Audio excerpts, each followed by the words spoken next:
When desperate Miriam Fletcher tried to sneak aboard a stranger's stagecoach without paying the fare, she expected to be thrown off or arrested, not offered a job caring for a widower's lonely daughter on the dangerous journey to Santa Fe.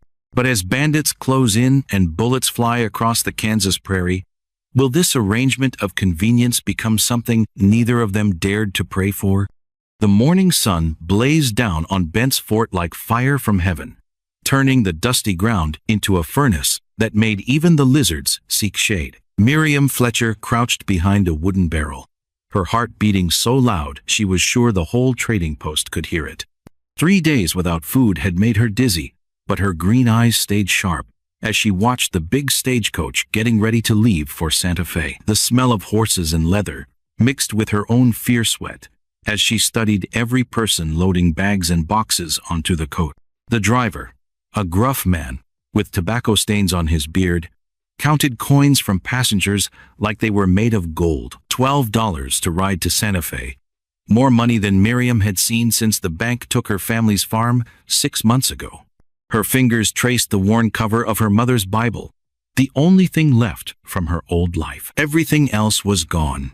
The house where she'd been born, the fields her father had worked until his heart gave out, even the wedding dress her mother had sewn by hand. The men in black suits had taken it all, leaving her with nothing but debt and shame. "Last call for Santa Fe!" the driver shouted, making Miriam jump. She took a deep breath and crept toward the back of the coach where luggage was piled high. If she could just squeeze in between the bags and boxes, maybe no one would notice until they were too far out to turn back. The plan was simple: hide until nightfall, then offer to work for her passage. What could go wrong? Everything, as it turned out. "Ma'am, you can't be back there." The voice was gentle but firm, making Miriam freeze like a rabbit caught in lantern light. She turned slowly, expecting to see an angry face, ready to call for the sheriff. Instead, she found herself looking at a man in his 30s, with kind brown eyes and silver threading through his dark hair. He wore a simple black suit that had seen better days, and his hands were rough from hard work.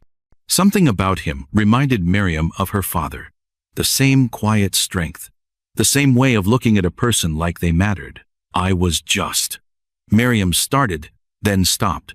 What was the point of lying when she'd been caught red-handed?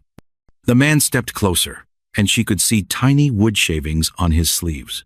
"James Callahan," he said, touching the brim of his hat politely. "And you look like someone who needs help." Miriam's cheeks turned red with shame. "Miriam Fletcher. And I suppose you'll tell the driver I'm trying to steal a ride." But James surprised her by shaking his head. "How long since you've had a proper meal?" The question hit her like a punch to the stomach. When was the last time she'd eaten? Yesterday? The day before? Time blurred together when you were hungry and scared. "That's not your business," she said, trying to sound proud, even though her voice shook. James reached into his coat and pulled out a small leather bag that clinked with coins. $12 for passage to Santa Fe. I happen to need someone to help me with my daughter during the trip." Miriam stared at the money like it was a snake that might bite her. "I don't take charity." "Good," James said with the first real smile she'd seen in months. "Because I'm not offering charity. I'm offering a job." He pointed to the stagecoach, where a little girl with dark braids pressed her face against the window. The child couldn't have been more than 7, and something in her expression made Miriam's heart squeeze tight. The girl looked lost, like she was searching for something she'd never find. "Lucy's been without a mother for 2 years now," James continued. "The trip to Santa Fe takes 4 days, and she gets powerful lonely on long rides. Could use a woman's touch to help her through it." Miriam looked from the money to the little girl and back again. Why would you help a complete stranger? James was quiet for a moment, watching his daughter trace shapes on the dusty window. Maybe because God puts people in our path for a reason. "I've been praying for help raising Lucy proper. Maybe he sent you to hide behind my stagecoach, because that's his answer." The stagecoach driver called out the final warning, and other passengers began climbing aboard. Miriam saw a man in an expensive suit counting cattle money, an old woman clutching a birdcage, and two rough-looking men who kept their hands near their guns. The wind picked up, swirling dust around their feet like a tiny tornado. Change was coming, whether Miriam wanted it or not. The question was whether she'd have the courage to grab hold of it. The Concord stagecoach rolled forward with a jolt that rattled Miriam's teeth and made her stomach flip like a fish on dry land. She sat across from James and Lucy, feeling like she was wearing clothes that didn't fit right. Every time the coach hit a bump, which was about every 3 seconds, she bounced in her seat and tried not to look as nervous as she felt. The cattle buyer had introduced himself as Mr. Garrison, and he wouldn't stop talking about his important business in Santa Fe. His voice boomed over the creaking wheels and jingling harness as he bragged about the money he'd make selling beef to the army. "Course, you need connections for that kind of work," he said, adjusting his fancy vest. "Can't just be anybody walking in off the street." The elderly woman, Mrs. Patterson, fretted over her yellow canary like it was made of spun gold. "Poor sweetie doesn't like all this bouncing," gloat, she murmured, peering into the small cage. "Do you think the motion will make him sick?" But it was the two rough men that made Miriam's skin crawl. They'd given their names as Cole and Stevens, and they watched everyone in the coach like hawks studying mice. Stevens had cold blue eyes that seemed to look right through a person, while Cole kept spitting tobacco juice out the window and grinning like he knew a secret nobody else did.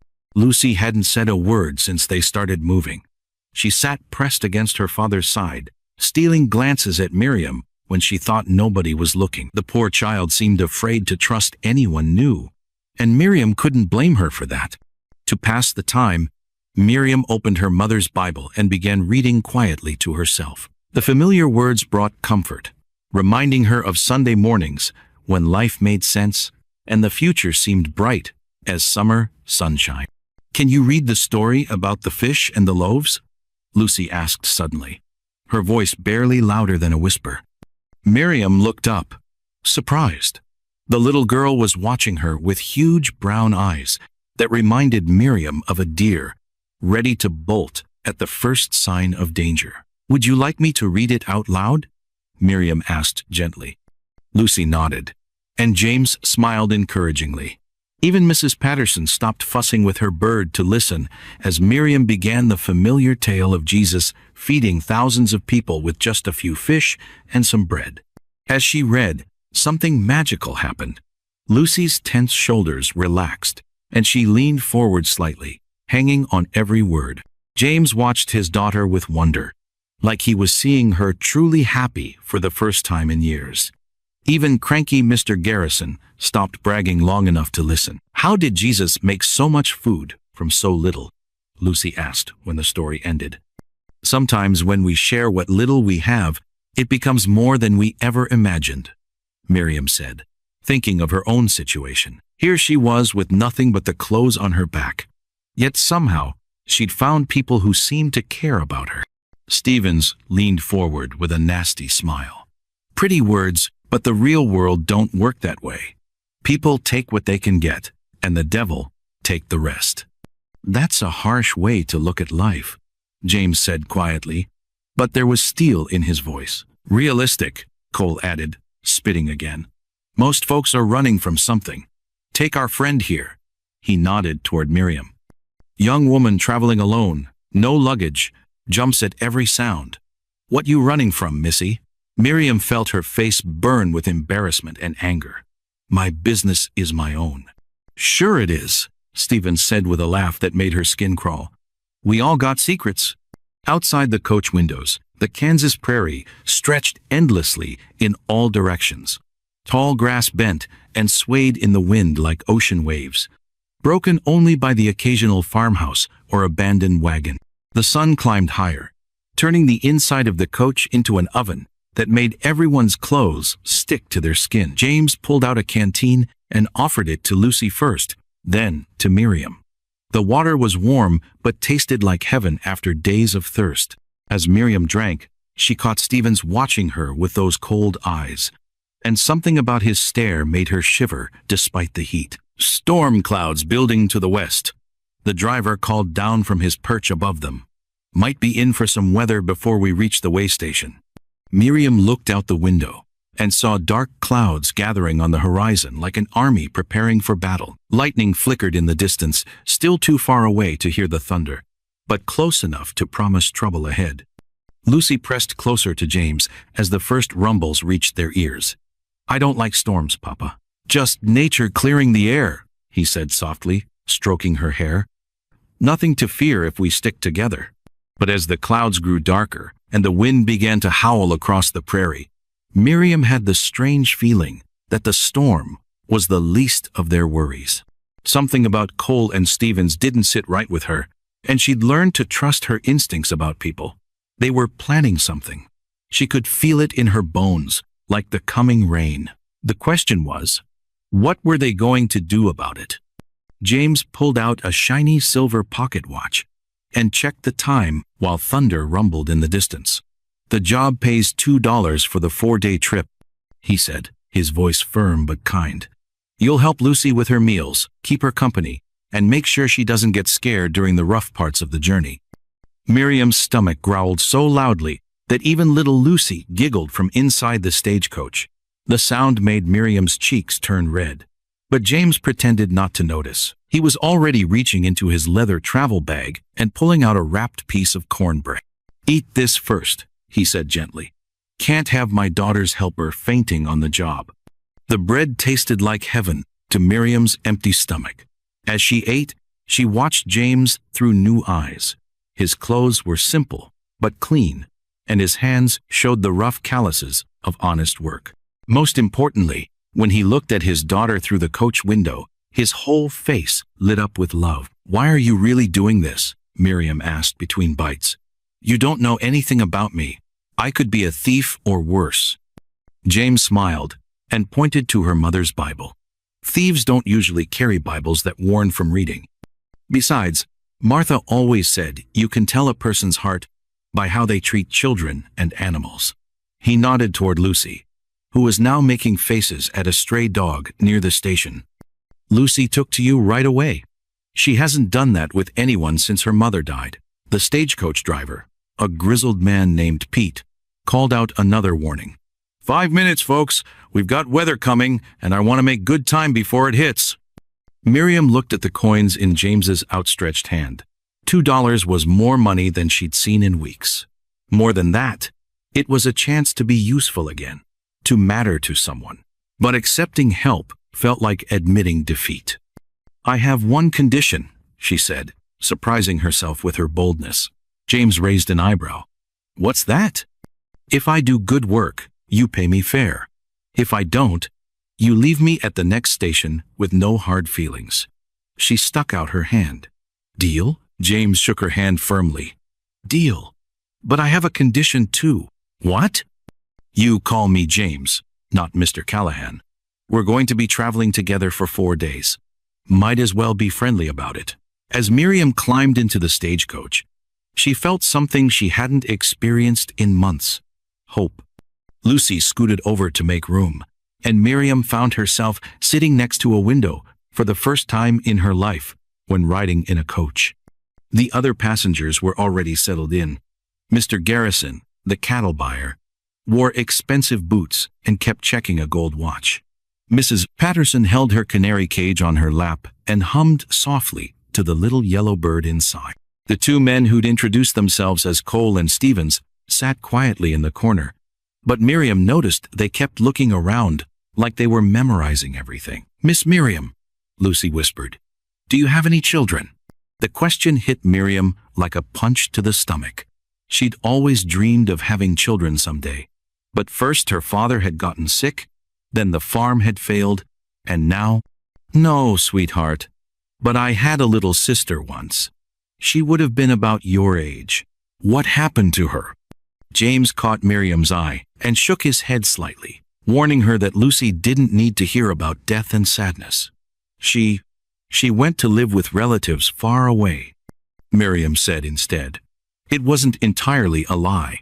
Her sister was buried in the family plot back in Kansas, which was as far away as anywhere now. The coach lurched forward with a jolt that made Mrs. Patterson's canary squawk. Lucy grabbed Miriam's arm instinctively, and Miriam felt a warm flutter in her chest. When was the last time someone had reached for her for comfort? "Are you scared of storms?" Lucy asked, as lightning flashed in the distance. "Sometimes," Miriam admitted. "But being scared isn't the same as being weak. Brave people get scared too. They just don't let the fear stop them from doing what needs doing." James listened to this exchange with growing amazement. Martha had always said the same thing about courage. How could this stranger understand his daughter so well after knowing her for less than an hour?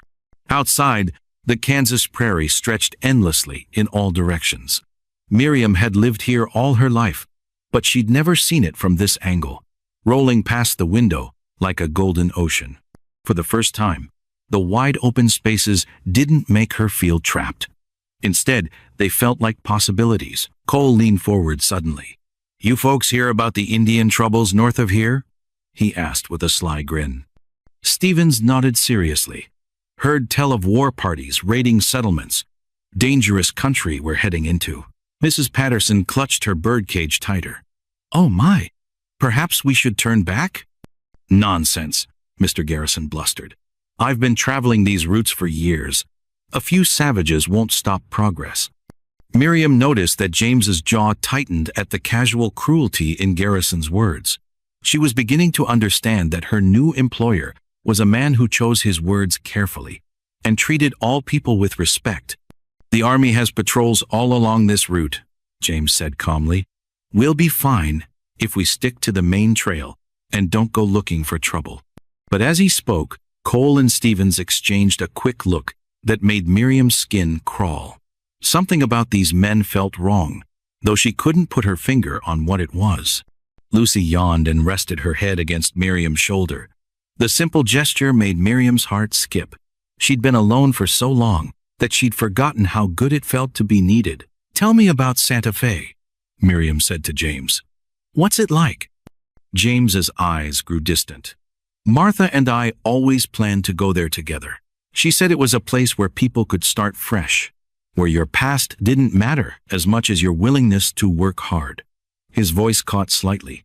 "Guess I'm finally keeping that promise, even if she's not here to see it." The coach hit a particularly deep rut, bouncing everyone around.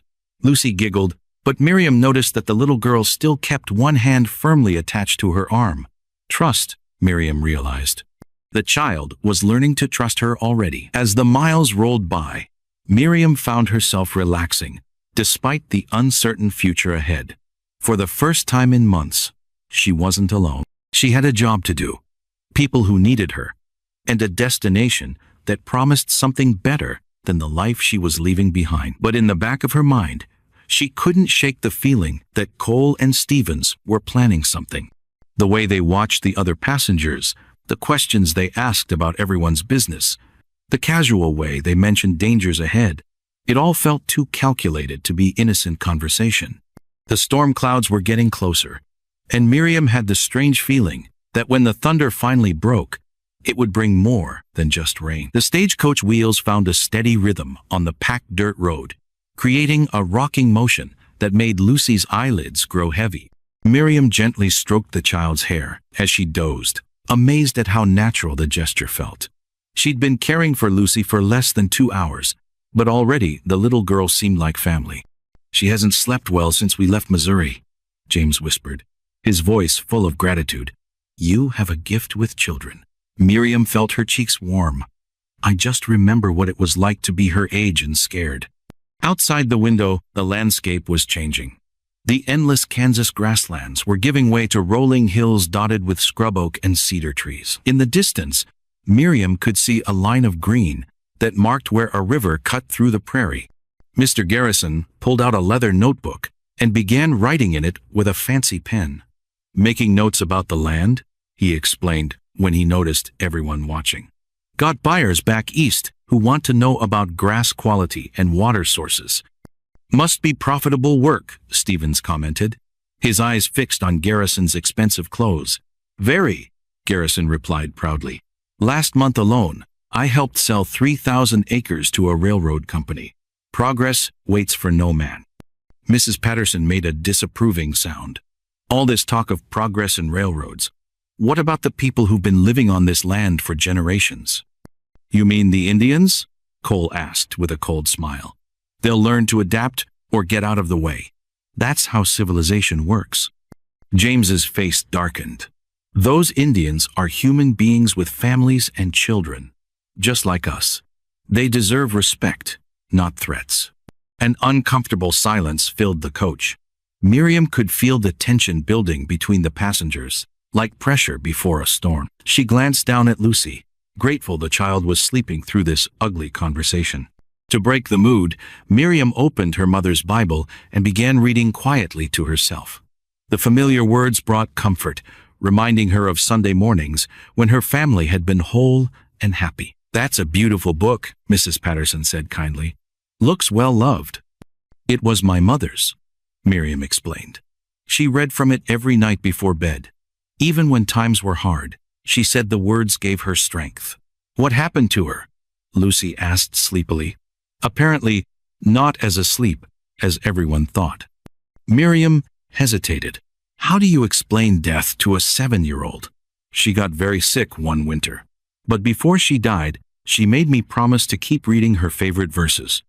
Lucy sat up straighter. My mama got sick too. Papa says she's watching over us from heaven now. James reached over and squeezed his daughter's hand.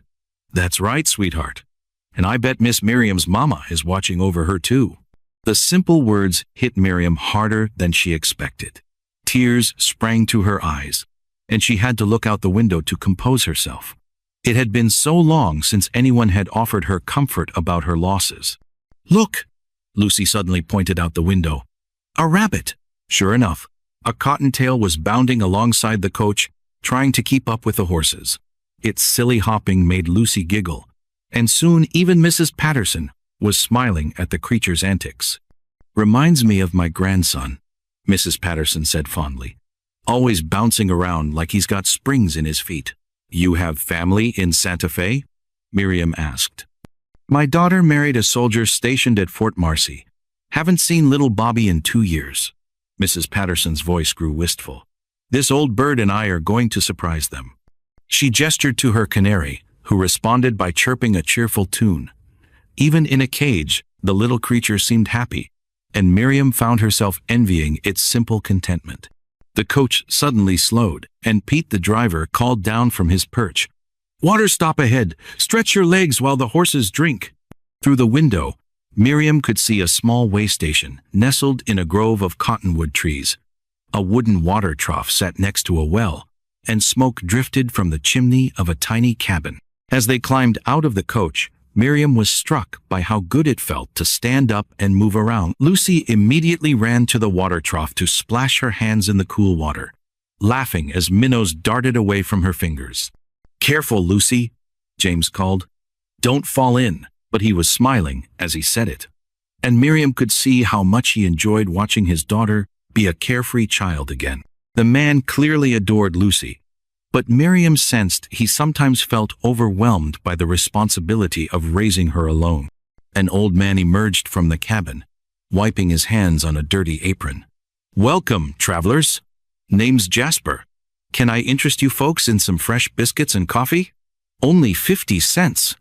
Mrs. Patterson immediately headed for the cabin, chattering about how lovely it would be to sit at a real table again. Mr. Garrison followed, complaining about the primitive conditions, but clearly hungry enough not to care. Cole and Stevens hung back, studying the area with those calculating eyes again. Miriam noticed them paying particular attention to the surrounding hills and the narrow canyon that lay ahead on the trail. Beautiful country, Stevens commented to Jasper.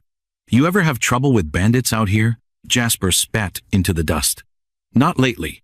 Army patrol came through last week. Cleaned out a gang that was bothering folks.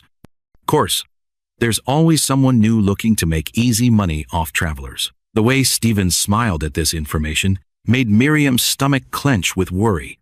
She was becoming more certain that these two men were planning something terrible. James appeared at her side, Lucy's hand in his. You look troubled, he said quietly. Miriam glanced around to make sure they couldn't be overheard. Something's not right about those two men. The questions they ask, the way they watch everyone. James followed her gaze to where Cole and Stephen stood, talking in low voices near the horses. "I've had the same feeling. We'll keep our eyes open." Inside the cabin, Jasper's wife served them fresh biscuits with honey and butter. The simple meal tasted like a feast to Miriam, who couldn't remember the last time she'd eaten food this good. Lucy chattered happily about everything she'd seen from the coach window, and Mrs. Patterson shared stories about her grandson. For a brief moment, Miriam let herself imagine what it would be like to be part of a real family again, to have people who cared about her, who looked forward to seeing her at the end of each day. The thought was both wonderful and terrifying. "Miss Miriam," Lucy whispered, tugging on her sleeve, "are you going to stay with us in Santa Fe?" The innocent question caught Miriam off guard. She looked at James helplessly, unsure how to answer. The job was only for the journey. After that, she'd be on her own again in a strange city. "We'll see, sweetheart," James said gently, but his eyes never left Miriam's face. Sometimes good things happen when we're not expecting them. As they prepared to leave the way station, dark clouds began gathering on the western horizon. The wind picked up, carrying the scent of rain and the promise of a storm that could change everything. Pete checked his pocket watch and frowned. "We need to make good time if we want to reach shelter before this weather hits," he announced. But as they climbed back into the coach, Miriam couldn't shake the feeling that the approaching storm was the least of their worries. Cole and Stevens had been too interested in learning about the route ahead, too curious about who might be traveling with valuable cargo. As the stagecoach rolled deeper into the wild territory ahead, Miriam held Lucy close and prayed that her growing suspicions were wrong. But in her heart, she knew that before this journey ended, she would have to be braver than she'd ever been in her life. The thunder rumbled closer, and somewhere in those darkening clouds, danger was waiting. The sky turned black as midnight, even though it was only 3 in the afternoon. Miriam had never seen clouds move so fast across the prairie, like giant purple bruises spreading across the heavens. Thunder crashed so loud it made her ears ring, and Lucy grabbed her hand tight enough to leave marks. "Papa, I'm scared," Lucy whispered, pressing her face against Miriam's shoulder. James reached across the narrow coach space and touched his daughter's cheek. "Storm's just Mother Nature showing off, little one. We'll be safe inside this coach." But Miriam could see worry lines around his eyes that he was trying to hide from Lucy. The other passengers felt it too. Mrs. Patterson clutched her canary cage so tight, her knuckles went white. Mr. Garrison kept checking his gold pocket watch, like time could somehow make the storm go away. Even the 2 quiet men, Stevens and Cole, seemed jumpy. Lightning flashed outside the windows, turning everything bright white for just a second. In that flash, Miriam saw something that made her stomach drop. Dark shapes moving through the tall grass alongside the road. Too many shapes to be animals. "Drivers slowing down," Stevens said, and there was something strange in his voice, almost like he was happy about it. The coach wheels crunched to a stop so sudden that everyone lurched forward. Outside, voices started shouting, but the wind was howling so loud Miriam couldn't make out the words. The driver's rifle went off with a sharp crack that cut through the storm noise. "What's happening?" Mrs. Patterson asked, her voice shaking. James moved to look out the window, but Stevens put a hand on his arm. "Might be better to stay put, friend. Could be trouble out there." Something about the way Stevens said it made Miriam's skin crawl. She looked at Cole and saw him watching her with eyes that reminded her of a cat watching a mouse. Both men had their hands resting near their gun belts, but not like they were worried about danger from outside. Lucy started crying quietly, the kind of tears that come when you're trying to be brave but can't help being scared. Miriam pulled the little girl closer and started humming a song her own mother used to sing during thunderstorms. The familiar melody seemed to calm Lucy a little. "Everyone stay calm," James said, but his voice was tight. "Whatever's happening, we'll get through it, together." Thunder crashed again, so close this time that the coach shook. In the silence that followed, Miriam heard something that made her blood turn cold. Men laughing outside in the rain, mean laughter that had nothing good behind it. Stevens stood up and stretched like he was getting ready for something. Well, looks like this is going to be interesting after all. The coach door flew open with a bang. Wind and rain rushed in, along with a man wearing a bandana over his face. He had a gun in his hand, and his eyes were hard as stones. "Everybody out, now!" Mrs. Patterson screamed and nearly dropped her birdcage. Mr. Garrison started sputtering about important business, but the masked man just waved his gun. "I said now!" James stood up slowly, keeping himself between the gunman and Lucy. "Easy there, friend. We'll do what you say. No need for anyone to get hurt." But as they started to climb out of the coach, Miriam noticed something that made her feel sick. Stevens and Cole weren't scared at all. In fact, Stevens was smiling. The rain hit them like cold needles as they stepped onto the muddy ground. There were 6 masked men on horseback surrounding the coach, all with guns drawn. The poor driver sat on his seat with his hands up, looking pale as a ghost. "Well, well," said the leader, a big man with scars on his hands. "Look what we caught in our little storm." Stevens walked over to the leader, like they were old friends meeting for coffee. "Told you this run would pay off, didn't I?" Miriam's heart sank as she finally understood. These 2 men had been planning this robbery all along. They'd ridden with them for hours, listening to their conversations, learning about them. The storm hadn't brought the bandits.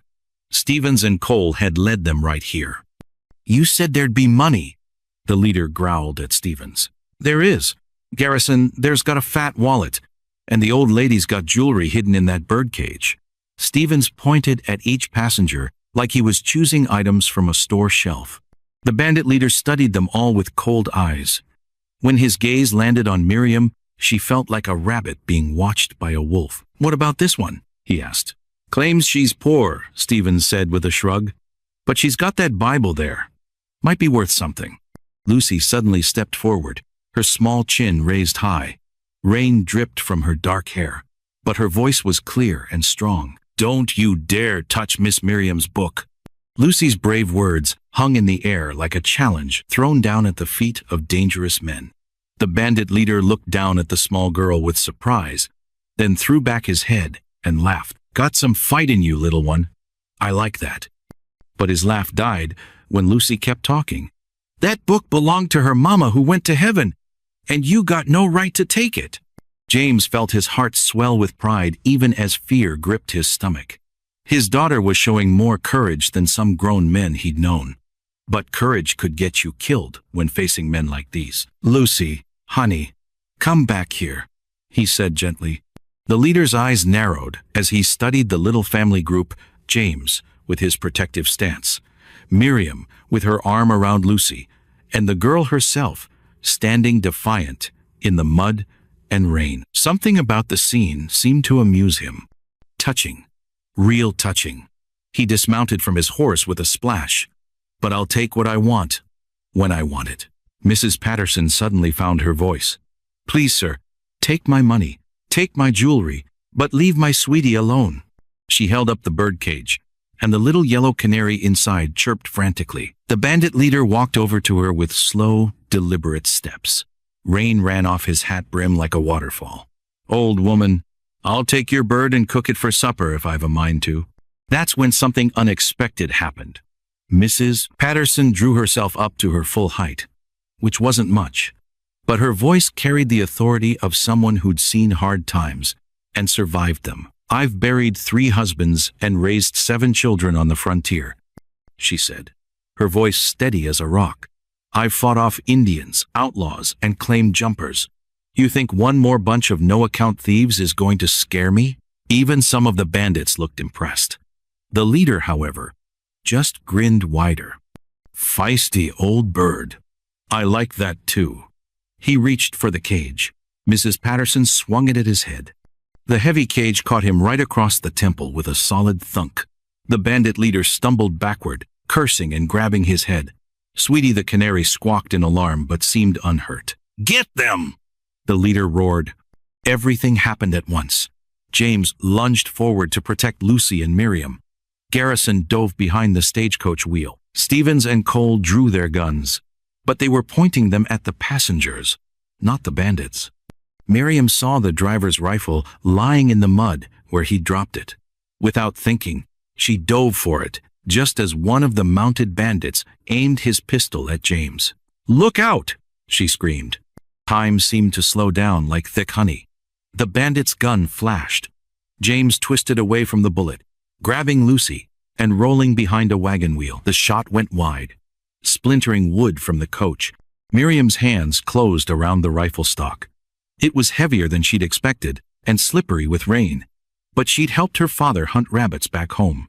She knew which end to point. Cole was advancing on James with his gun drawn, a mean smile on his face. "Should have minded your own business, Carpenter." Miriam didn't hesitate. She pulled the trigger. The rifle kicked like a mule, nearly knocking her backward. Cole spun around with a howl of pain, grabbing his shoulder where her shot had found its mark. His gun went flying into the mud. "The lady can shoot," one of the bandits yelled. But now they all turned toward her, 6 guns swinging in her direction. Miriam's heart hammered as she tried to reload, but her wet fingers fumbled with the cartridge. That's when Lucy did something that would stay in Miriam's memory forever. The little girl picked up a handful of prairie mud and flung it right into the face of the nearest bandit. He cursed and wiped at his eyes, his horse rearing up in confusion. "Get him, Miss Miriam," Lucy shouted.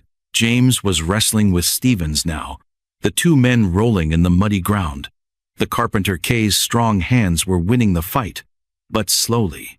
Mrs. Patterson had somehow gotten hold of Cole's dropped pistol and was pointing it at anyone who came too close, though her hands shook badly. Thunder crashed overhead again, and in the lightning flash that followed, Miriam saw riders approaching through the rain.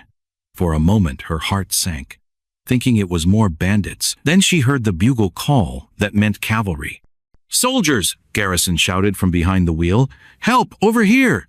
The bandit leader looked around at his confused men, at Cole bleeding in the mud, at Stevens losing his fight with James, his scarred face twisted with rage. "This ain't over," he snarled, grabbing for his horse's reins. But Mrs. Patterson surprised everyone again. The elderly woman stepped forward and pointed Cole's gun right at the leader's chest. "Oh, yes, it is, young man. Yes, it certainly is." The bandit's hand cracked across Lucy's face like a whip, and the 7-year-old girl tumbled into the muddy ground with a cry that cut through the storm. In that split second, something wild and fierce awakened in Miriam Fletcher's chest, a mother's rage she never knew she possessed. "You monster!" Miriam screamed, launching herself at the scarred bandit leader with claws extended. Her fingernails raked across his cheek, drawing blood that mixed with the falling rain. The man cursed and swung his pistol toward her, but James was already moving. The Carpenter's strong hands caught the bandit's wrist just as thunder exploded overhead. The 2 men crashed together, rolling in the mud as they fought for control of the weapon. Miriam scrambled toward Lucy, her heart pounding like a war drum. "Are you hurt, sweetheart?" Miriam pulled the trembling child behind the stagecoach wheel, checking for injuries. A red mark blazed across Lucy's pale cheek, but her eyes burned with the same fierce spirit Miriam had seen in her father. "I'm not scared," Lucy whispered, though her small hands shook. "Papa taught me to be brave." Around them, chaos erupted like a prairie wildfire. Mrs. Patterson surprised everyone by swinging her heavy bird cage at Stevens with the force of a woman half her age. The metal cage connected with his skull with a satisfying thunk, and the traitor staggered backward, blood streaming from his forehead. "Take that, you varmint!" the elderly woman shouted, her gray hair wild in the wind. "I didn't survive the war between the states to be robbed by the likes of you." Garrison dove behind the coach's other wheel, his expensive suit already ruined by mud and rain. The cattle buyer might have been brave with numbers and contracts, but bullets were clearly beyond his expertise. Cole raised his pistol toward James's back, and Miriam's blood turned to ice. Without thinking, she lunged for the driver's fallen rifle, her fingers closing around the wet wooden stock just as Cole's finger tightened on his trigger. Time slowed to a crawl, Raindrops hung in the air like tiny crystals. Lightning froze in the sky above them. Miriam lifted the heavy rifle, her arms trembling with effort and fear. She'd never shot anything bigger than a rabbit back on the farm. But desperation made her steady. The rifle bucked against her shoulder like a living thing. The sound exploded across the prairie, louder than any thunder. Cole spun sideways with a scream, clutching his wounded arm as his pistol flew into the tall grass. "Good shot, Miss Miriam," Lucy cheered, her fear forgotten in the excitement. James used the distraction to land a powerful right hook on the bandit leader's jaw. The scarred man's eyes rolled back, and he collapsed into the mud like a felled tree. James snatched up the fallen pistol, his chest heaving with exhaustion. Stevens, blood still streaming from Mrs. Patterson's attack, reached for his dropped weapon with desperate fingers. But Miriam was already there. The smoking rifle pointed straight at his heart. "Don't even think about it," she said, her voice steady despite the fear racing through her veins. "I've lost my parents, my home, and everything I ever owned. I won't lose this family too." The word family hung in the air between them, like a promise. James looked at her with wonder, seeing not the desperate woman who'd tried to sneak onto his stagecoach, but the fierce protector who'd just saved his life. Stevens raised his hands slowly, his face pale beneath the blood. "You don't understand, lady. There's more of us coming. This was just the beginning." "What do you mean?" James demanded, keeping his captured pistol trained on the groaning bandit leader. Before Stevens could answer, the sound of galloping horses echoed across the prairie. But these weren't more bandits. The blue uniforms of cavalry soldiers cut through the rain like a blessed vision. "U.S. Cavalry!" the patrol leader shouted as 6 mounted soldiers surrounded the scene. "Everyone stay where you are!" Sergeant Murphy, a grizzled veteran with kind eyes, quickly assessed the situation. "Looks like you folks handled yourselves pretty well," he said, dismounting to help secure the prisoners. "We've been tracking this gang for weeks." As the soldiers tied up the captured bandits, Murphy pulled James aside. "You might want to know there's a reward for these men. $500 for the leader, $200 each for his accomplices." James's eyes widened. $700 was more money than he'd see in 2 years of carpentry work. But his gaze immediately went to Miriam, who was kneeling beside Lucy, gently cleaning the mud from the girl's face with tender care. "There's something else," Murphy continued quietly. "Stevens was telling the truth about more men coming. This gang has been hitting stagecoaches all along the Santa Fe Trail. Word is, their boss is planning something big in Santa Fe itself." A chill ran down James's spine that had nothing to do with the cold rain. What kind of something big? Bank robbery, maybe worse. The territorial governor's been asking for federal help. Murphy glanced toward Miriam and Lucy. "You might want to reconsider settling in Santa Fe right now." James watched as Miriam helped Lucy to her feet, both of them muddy but unbroken. In the space of one violent afternoon, this woman had become more precious to him than silver or gold. The thought of walking away from their new beginning, of letting fear decide their future, felt like the worst kind of defeat. "No," he said firmly. "Santa Fe is where we're going. It's where we belong." The storm was finally beginning to pass, and rays of golden sunlight broke through the dark clouds like arrows of hope. But James knew their real test was still waiting for them in the adobe streets of Santa Fe. 3 months later, the December morning sun painted the adobe walls of Santa Fe in shades of warm honey and rose.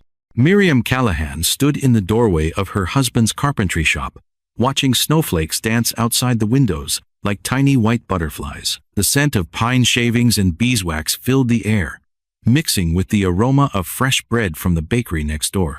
"The wood talks to you if you listen real careful," James was explaining to Lucy, his large hands guiding her small fingers along the smooth surface of a pine board. "Feel how it wants to curve here? That's the grain telling you which way it grew toward the sun." Lucy nodded seriously, her dark braids bouncing with the movement. At 8 years old now, she'd grown 2 inches and gained the confidence that comes from knowing you're truly loved. The ugly red mark from the bandit's slap had long since faded, but the memory had made her stronger. Miriam smiled as she watched them work together, her hand resting gently on the small swell beneath her blue cotton dress. The morning sickness had been fierce in the early weeks, but Dr. Martinez assured her it was perfectly normal for a woman expecting her first child. They hadn't told Lucy about the baby yet. Christmas was only 2 weeks away, and they planned to make it her special gift. "Mrs. Callahan?" Lucy looked up from her sanding. "Will you read to us while we work? Papa says it helps the wood grow smoother." Miriam laughed, a sound like silver bells in the quiet shop. "I think your papa is teasing you, sweetheart." "Maybe a little," James admitted with a grin that made Miriam's heart flutter just like it had on their wedding day 6 weeks ago. But voices do make the work go faster. The wedding had been simple but beautiful, held in the old chapel, with Father Miguel speaking the ancient words in both Spanish and English. Mrs. Patterson had served as Miriam's matron of honor, wearing her best purple dress and carrying Sweetie's cage, decorated with white ribbons. The elderly woman had decided to stay in Santa Fe permanently, claiming the mountain air agreed with both her and her beloved canary. Miriam opened her mother's worn leather Bible to the Book of Psalms. The familiar pages had survived the stagecoach robbery, the prairie storm, and countless readings by lamplight. She'd found new meaning in the old verses about finding refuge in unexpected places and trusting in divine providence. "He maketh me to lie down in green pastures," she read aloud, her voice soft and melodic. "He leadeth me beside the still waters. He restoreth my soul." As she read, customers began drifting into the shop. Word had spread quickly through Santa Fe about James Callahan's fine craftsmanship and fair prices. The reward money from capturing the bandits had allowed them to stock the best tools and materials, but it was James's skill that brought people back. Old Manuel Rodriguez wanted a new rocking chair for his wife's arthritis.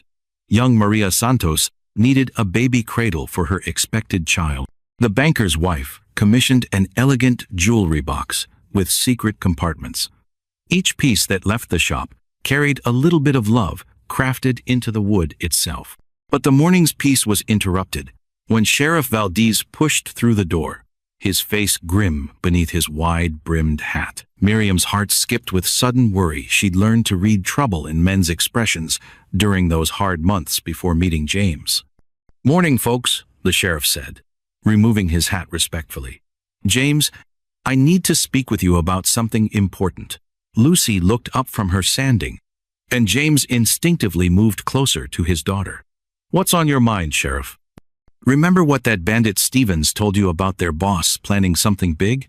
Well, we got word from the territorial marshal yesterday. There's going to be a trial, and they want you and Miriam to testify." Miriam felt the blood drain from her face. "Testify? But we told the cavalry everything we knew." "I know, ma'am, but the territorial judge wants to hear it directly from witnesses. The thing is," Sheriff Valdez hesitated, clearly uncomfortable, "the boss of that gang is someone important, someone with connections and money. His lawyers are going to try to tear apart your testimony any way they can." James set down his plane carefully, his jaw tightening. "Who is he?" "Name's William Garrett. He owns half the businesses between here and Denver, including some stagecoach lines. Been using his legitimate operations to plan robberies and hide stolen goods. You catching his men red-handed was the first real evidence we've had against him." The implications hit Miriam like a physical blow. A man with that much power and money could make their lives very difficult if he wanted revenge. "What does this mean for us?" "It means you're heroes," Sheriff Valdez said firmly. "But it also means you need to be careful until this trial is over. Garrett's got friends in high places, and some of them don't much care about justice." Lucy had stopped sanding entirely, her young face serious as she listened to the adult conversation. "Are the bad men coming back, Papa?"